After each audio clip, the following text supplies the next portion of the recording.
ഭൂമിയിലെ അത്ഭുതങ്ങളിൽ പ്രധാനപ്പെട്ട ഒന്നാണ് ഈജിപ്തിലെ പിരമിഡുകൾ. എന്നാൽ ഇന്നും ഈ ഒരു പിരമിഡ് ആര് നിർമ്മിച്ചെന്ന് ചോദിച്ചാൽ അതിന് രണ്ടുത്തരമാണ് നമുക്ക് കേൾക്കാൻ പറ്റുന്നത്. അതിലൊന്നെന്ന് പറയുന്നത് സാധാരണ മനുഷ്യരാണ്, എന്നാൽ രണ്ടാമത്തെ ഉത്തരം ഏലിയൻസ് അഥവാ അന്യഗ്രഹ ജീവികളാണ്.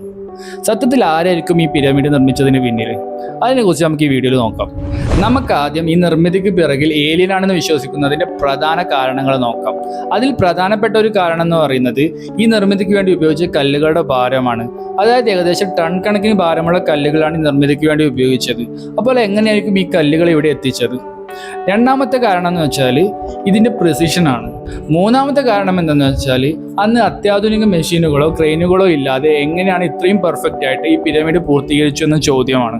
എന്നാൽ ചരിത്രരേഖകൾ പറയുന്നത് ഇത്തരം നിർമ്മിതികൾക്ക് പിറകിൽ ഏലിയൻസ് ഒന്നുമല്ല, മറിച്ച് സാധാരണ മനുഷ്യർ തന്നെയെന്നാണ്. കാരണം ഇത്തരം നിർമ്മിതികളുടെ സമീപത്ത് വെച്ചിട്ട് ഒരുപാട് വർക്കേഴ്സ് വില്ലേജുകൾ കണ്ടെത്തിയിട്ടുണ്ട്. അതായത് അവിടെ ഏകദേശം 20,000 മുതൽ 30,000 വരെ തൊഴിലാളികൾ പണിയെടുത്തു എന്നാണ് ചരിത്രരേഖകൾ പറയുന്നത്. ഇത്തരം തൊഴിലാളികൾക്ക് കൃത്യമായ ശമ്പളവും ഭക്ഷണവും ചികിത്സയും എല്ലാം ലഭിച്ചിരുന്നു. കാരണം ഇതൊരു നാഷണൽ പ്രൊജക്റ്റ് തന്നെയായിരുന്നു. നിങ്ങളിപ്പോഴും ഈ നിർമ്മിതിക്ക് പിറകിൽ അന്യഗ്രഹ ജീവികളാണെന്ന് വിശ്വസിക്കുന്നുണ്ടോ? കമൻറ്റ് ചെയ്യൂ. ആൻഡ് ഇതുപോലുള്ള കൂടുതൽ വീഡിയോസിനായിട്ട് പ്ലീസ് ടു ഫോളോ.